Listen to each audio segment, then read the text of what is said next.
저는 연세대학교에서 건축과 도시를 연구하고 가르치고 있는 염상훈이라고 합니다.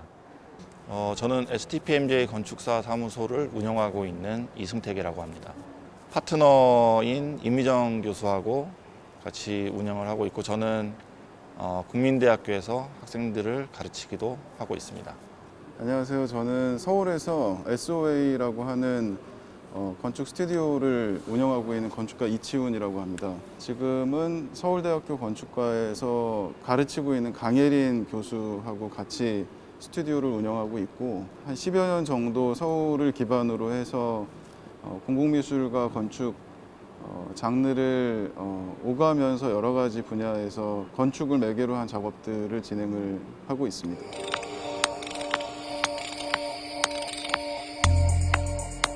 전반적으로 굉장히 재미있게 봤고요. 모든 팀들 다 재미난 얘기 많이 해주셨는데, 저는 개인적으로 조금 마음에 와닿았던 거는 싱가포르 그 기술대학교의 주제가 꽤 재밌게 다가왔던 것 같아요. 특히 그 회복력과 그 효율성이라는 그 두 가지를 약간 제로섬 게임으로 바라보는 관점이 굉장히 흥미로웠고요.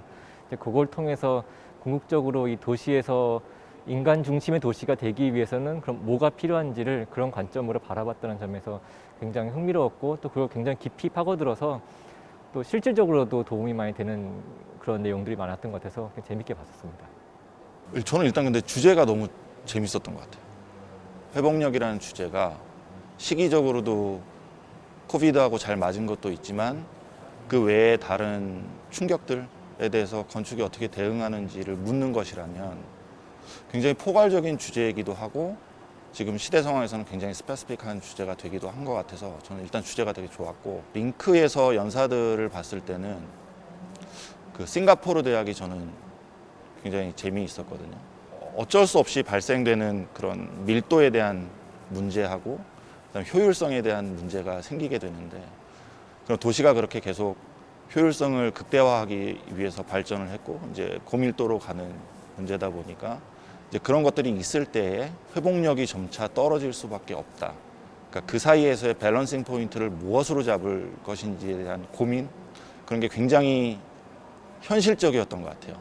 다른 팀들보다는 조금 더 현실적인 고민들이 있었다고 생각을 해서 저는 싱가포르 대학에서 한 연구가 굉장히 흥미롭다고 생각을 했었고요. 근데 거꾸로 얘기하면은 결국엔 싱가포르라는 도시가 계획이 되고 이제 발전이 되는 동안 그런 것들에 유연하게 대처할 수 있는 기본을 갖춘 도시다라는 것들을 얘기는 하고 있는데, 그러면 결국엔 그렇게 된 와중에서도 아주 핀셋 포인트로 뭔가 다른 더 큰 자극이 왔을 때 이제 어떻게 대응할지를 이제 보여주는 사례이기 때문에, 외국인 노동자들의 그 밀도가 갑자기 높아지는 공간 안에서 이제 어떻게 할 것인지를 플러밍 관련해서 뭐 환기 이런 것들 관련한 리서치하고 이제 그거에 대한 해답을 나름 제시를 했다고 생각을 해가지고 굉장히 재밌게 봤어요. 그 다음에 흥미로웠던 거는 그 소영킴, 그 한양대학교에서 했던 것 중에서 어떤 부분이 흥미로웠냐면 조금 더 포괄적으로 본 것 같아요. 제가 아까 말씀드린 것처럼 이게 코비드에 대한 문제라기보다는 뒤쪽에 이제 그 학생들 연구들을 세부적으로 나누어서 결국에는 그 충격이 뭔지에 따라서 이제 사회적인 충격이 있을 수도 있고, 젠트리피케이션을 다루는 뭐 이런 내용도 있고, 지구가 가지고 있는 그 지역이 가지고 있는 건축적인 특색들이 어떻게 이제 바뀔 수 있는지에 대한 고민을 했던 것들도 코비드라기보다는 조금 더 포괄적인 의미에서의 회복력 내지는 충격에 어떻게 대응하는지를 조금 더 얘기하고 있는 것 같아서 그 부분도 조금 흥미롭게 봤고요. 저는 싱가포르가 제일 현실적이고 진지한 고민을 했다고 생각해요. 저는 그 홍콩 중문대학교의 작업이 좀 흥미롭게 보여줬던 것 같은데요. 자연성이 굉장히 극대화되어 있는 어떤 시골 생활, 전원 생활에 초점을 맞춘 점이 일단은 굉장히 흥미로웠고, 명상이나 여백의 공간, 그런 안식처로서의 어떤 그 원시적인 건축의 형태를 고민했던 지점들이 재미있었습니다. 그리고 그거를 구현하기 위해서 굉장히 그 수공예적인 어떤 구축 방식들, 이런 것들에 집중했던 것이 지금 코로나 상황에서 굉장히 그 건축이 할 수 있는 어떤 직접적인 대답을 내놓은 것 같아서 굉장히 흥미롭게 그 작업들을 볼 수 있었습니다. 이 세계화된 어떤 그 도시들의 일상 삶이라고 하는 게 도시마다 차별화되어 있지 않고 어느 정도 표준화되어 있는 것에 반해서 시골 생활이나 전원 생활 같은 경우는 장소나 지역의 어떤 영향을 굉장히 많이 받는다라고 생각이 되고 그러다 보니까 그런 시골 생활의 특수성에 집중한 어떤 작업들을 보면서 장소나 지역에 기반한 어떤 특수해들 그런 것들을 굉장히 다양하게 살펴볼 수 있을 것 같다라는 어떤 열린 가능성 같은 것들을 제시해주는 그런 부분들이 좀 인상적이었다라고 생각이 됩니다. 그 도시 건축적인 차원뿐만이 아니라 회복력이라는 거는 굉장히 포용성과 관련이 많은 것 같아요. 그 어떤 체계든 간에 결국에는 회복은 하게 되어 있는 것 같아요. 그게 얼마나 많은 다양성과 또 포용력을 가지고 회복하느냐의 문제인 거지, 이제 회복은 어떻게든 하는 것 같아요. 그런 측면에서 우리 도시가 이제 점점 어떤 충격이 왔을 때 그 이후에 회복할 때 얼마나 많은 사람들을 포용하고 얼마나 다양한 사람들을 같이 갈 수 있는지가 회복력이 좋고 나쁘고를 판가름하는 기준이 아닐까 이렇게 생각을 합니다. 뭐 대부분 다 비슷하게 생각하실 것 같거든요. 그 지금 계속 나오는 얘기가 어떠한 셔크가 사회 구성원 내지는 그 구성원이 거주하는 건물 아니면 도시에 왔을 때 이제 대응을 건축적인 물리적인 공간이 이제 어떻게 대응할지에 대한 부분이 이제 회복력일 텐데, 제가 생각하기에는 시간의 문제, 속도의 문제인 것 같아요. 이 속도를 조금 더 명확하게 두 가지로 분류를 하면은 충격이 왔을 때 그 충격을 임계점까지 가기 전에 시간을 최대한 늘리는 방법, 이제 그 시간의 개념이 하나가 있을 거고, 임계점이 넘어간 다음에 페일리어가 왔을 때 다시 정상화되는 방법, 이 시간은 굉장히 또 단축돼야 되는, 그러니까 시간의 개념이 있지만 하나는 늘려야 하는 거고 하나는 줄여야 하는 건데, 이거에 대한 해결책이 저는 좀 다르다고 생각을 하거든요. 그러니까 예를 들면은 앞쪽에 임계점까지 시간을 늘리는 방법에서는 어떤 식으로든지 간에 버퍼가 필요할 것 같다는 생각이 들고요. 그 다음에 뒤쪽에서의 그 정상화되기까지의 시간을 줄이려면 그 건물의 기능이나 용도가 훨씬 더 유동적이어야 된다는 생각을 뭐 하게 돼서, 앞뒤 아니면 어떤 그 임계점을 기준으로 단계별로 건축가가 고민해야 될 필요도 있지 않을까, 뭐 이런 생각을 하고 있습니다. 저희도 포괄적인 개념에서 보면은 충격이라고까지 얘기하기는 어렵지만 결국 사회가 계속 변화하고 있고 문화가 변화하고 있는 상황에서의 건물의 역할이 무엇인지를 좀 고민할 때가 많아요. 어떻게 보면 양재동에 있는 것도 AI 핵심 기반 시설로서의 어떤 업무 공간이나 입주 기업들이 있는 공간에서의 공유 공간의 프로토타입이나 유형이 어떻게 바뀔 수 있는지, 그러면 그런 부분들이 기존에 있었던 입주 기업 우선 순위에 남는 부분에서의 공용 공간인지, 이 공용 공간의 크기와 안에 담을 수 있는 컨텐츠가 바뀔 때 이제 조금 더 중성화된 공간으로서의 가능성을 가지고 있다면 좀 더 유연하게 입주 기업들하고의 관계가 형성될 거라고 생각을 해요. 그래서 굳이 뭐 이제 어떤 외부의 조건이 반영된 저희가 지금 하고 있는 작업이라면 뭐 양재동을 말씀드릴 수가 있을 것 같고요. 작은 주택이거나 뭐 프라이빗한 그 건물의 성격일 경우에는 조금 더 또 다른 문제인 것 같아요. 회복력이라고 하는 거는, 건축이나 도시의 회복력이라고 하는 거는 결국 그 안에 사는 사람들이 회복할 수 있는 힘을 갖는 거다라고 생각이 되고, 그러면 무엇으로부터 회복을 할 것인가라는 질문을 던졌을 때 그 일상적인 어떤 삶의 루틴에서 그 일상 삶을 돌볼 수 있는 어떤 여력을 가질 수 있는 정도의 그 회복력들을 도시 안에 사는 사람들이 가지게 될 때 도시가 회복력을 가지게 되는 것이다라는 생각들을 하게 되고요. 뭐 그거는 도시의 물리적인 구조나 그다음에 사회문화적인 어떤 정치적인 경제적인 여러 가지 원인들이 있겠지만, 아주 소소하게 일상 삶의 그 루틴들이 과도한 피로를 유발한다거나 그러지 않고 인간이, 그러니까 도시에서 사는 사람들이 노동의 공간에서 집에 그 일상의 공간으로 돌아왔을 때 충분히 다음 날을 준비할 수 있을 정도의 어떤 회복력을 가질 수 있는 도시나 건축을 만드는 것이 굉장히 중요하지 않나라는 생각이 들고요. 그거는 예를 들어서 일을 하는 공간과 삶을 사는 주거 공간과의 뭐 거리를 적정한 거리를 만들어주는 것일 수도 있고 일을 하고 돌아오는 길이 굉장히 기분 좋고 쾌적한 것만으로도 사실은 일상의 어떤 에너지 같은 것들을 해보게 되는데 도시나 건축이 이제 그런 지점들을 고민해야 되지 않나 싶고 사람들에게 그런 배려를 하는 도시와 건축이 회복력이 강한 도시 건축이다라고 생각하게 되는 것 같습니다. 최근에는 제가 개인적으로도 좀 관심 갖게 되는 이제 장소가 숲에 관한 그 관심들이 좀 많아지고 있는데 그 숲에 관해서 관심을 갖게 되는 이유는 한국 전통 건축의 정수들이 이 숲이라고 하는 그 자연 공간에서 비롯된 경우들이 굉장히 많고요. 그리고 저희가 최근에 진행했던 경복궁 일대에 들어가 있는 작은 근린 생활 시설인데 거기에다가 작은 정원을 만들었을 때 그 지역 주민들이 보여주는 그 반응들이 사실 굉장히 놀라웠습니다. 그래서 도시의 공공의 어느 정도 이렇게 내어진 작은 정원이라고 하는 게 사람들한테 줄 수 있는 감정적인, 물리적인 어떤 영향 같은 것들이 굉장히 크다라는 느낌들을 받았고요. 그래서 그런 정원들이 조금 더 크게 확장된다면 도시 안에 그리고 일정 정도 크기의 숲으로 존재할 수 있다라고 한다면 사람들한테 굉장히 좋은 영향들을 주지 않을까라는 생각들을 하고 있고 지금 도시는 그런 고민이나 배려들이 많이 부족한 상황이 아닌가 하는 생각들을 하게 됩니다.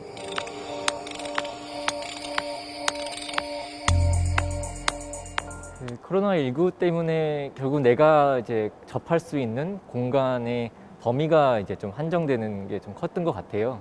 그러다 보니까 과연 내 일상의 공간 안에 공간들의 성격이 얼마나 다양하고 또 그 규모가 얼마나 다양하고 또 그게 또 분절되어 있는 것이 아니라 얼마나 연결되어 있는지가 이번에 많이 보여진 것 같아요. 그래서 그런 부분들이 굉장히 중요할 것 같습니다.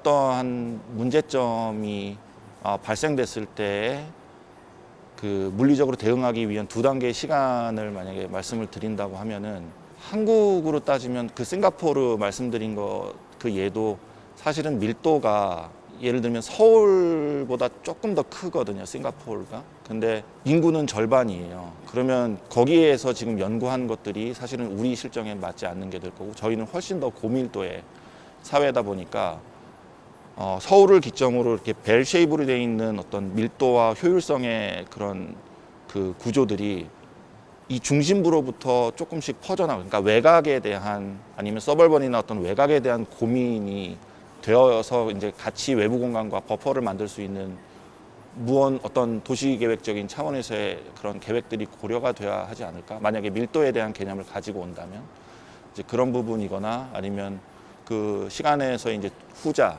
이제 용도에 관련된 내용이라면 좀 정부 차원에서 공적 자금력을 동원을 하더라도 일정 부분의 그 1층에서의 로비 공간이나 아니면 사람들이 모이는 공간에서의 용도를 조금 재정의하거나 재구획하는 작업들이 조금 고민되면 어떨까라는 생각은 하고 있어요. 근데 단기간에 될 것 같지는 않고 고민하면 또 효과가 있겠죠. 사실 제가 그 해답을 가지고 있으면 참 좋겠지만 어찌됐건 지금은 사람들 사이에 접촉이나 이런 것들을 굉장히 제한해야 되는 팬데믹의 상황이고 지금 이런 그 상황을 이겨내기 위해서는 어느 정도 거리에서 사람들이 교류할 수 있는 어떤 물리적인 혹은 프로그램적인 조치들이 좀 필요하지 않을까 생각이 됩니다. 사람들이 서로 만나지 못하고 접촉하지 못하면서 이 전염병은 조금 더 사라질 수 있겠지만 심리적이거나 혹은 그 정신적인 면에서는 뭐 공동체성을 잃어간다든지 그리고 아주 개인적인 삶에 몰두하면서 뭔가 심리적인 우울감이 높아진다든지 하는 그런 이면에 보이지 않는 문제들이 분명히 있는 것 같고요. 그 도시나 그다음에 도시의 물리적인 환경이나 정책이나 이런 것들이 그런 부분들을 좀 세심하게 살펴야 되지 않을까 그렇게 생각합니다.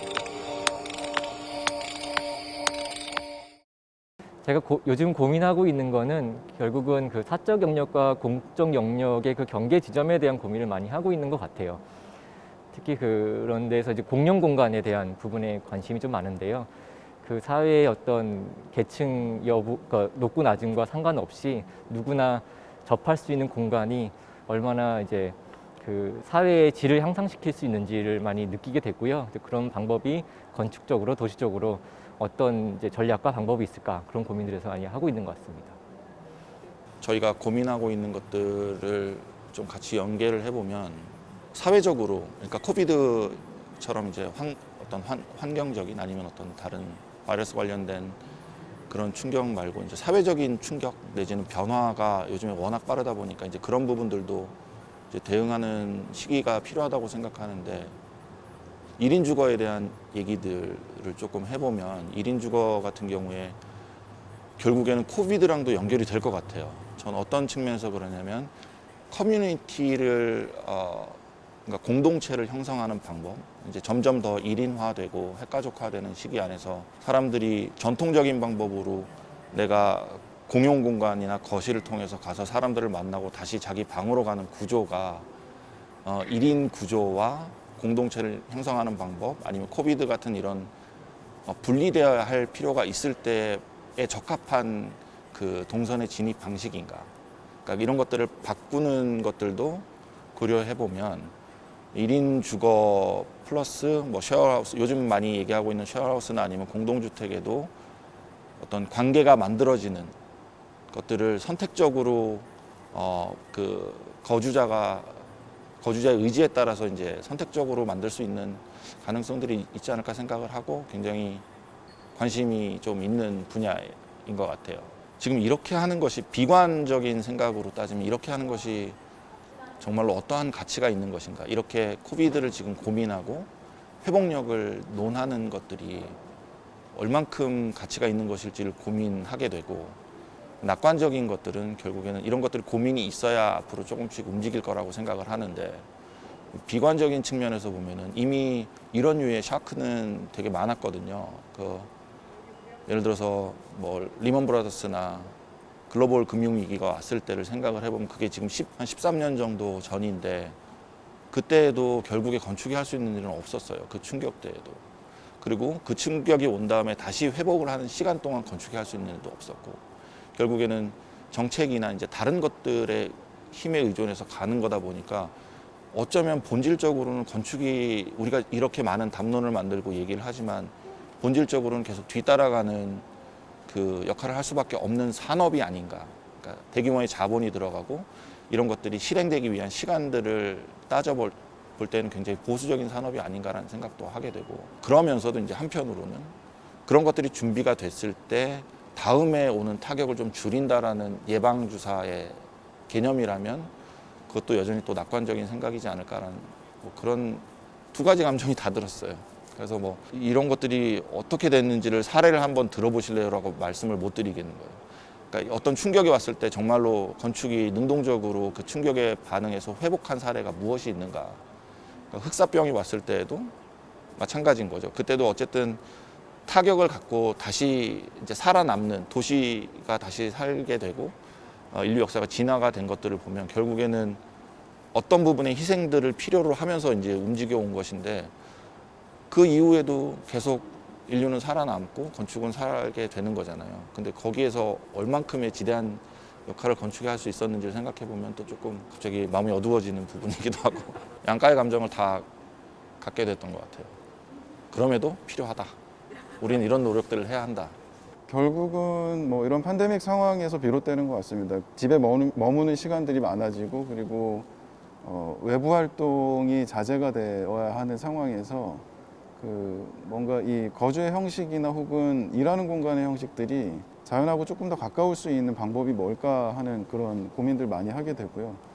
지금 진행하고 있는 프로젝트들도 그런 그 숲과 건축에 굉장히 복합적으로 믹싱이 되어 있는 상태, 그런 모델들이 어떤 식으로 가능할지에 대한 스터디를 진행하고 있는 프로젝트들도 있고, 그래서 아무래도 그런 도시 안에서 마이크로하게 혹은 매크로하게 존재할 수 있는 자연과 건축의 관계성, 이런 것들을 좀 다양하게 어떤 해결책들을 만들어 나가는 작업들, 그런 것들에 지금 관심을 가지고 그리고 작업을 진행하고 있습니다.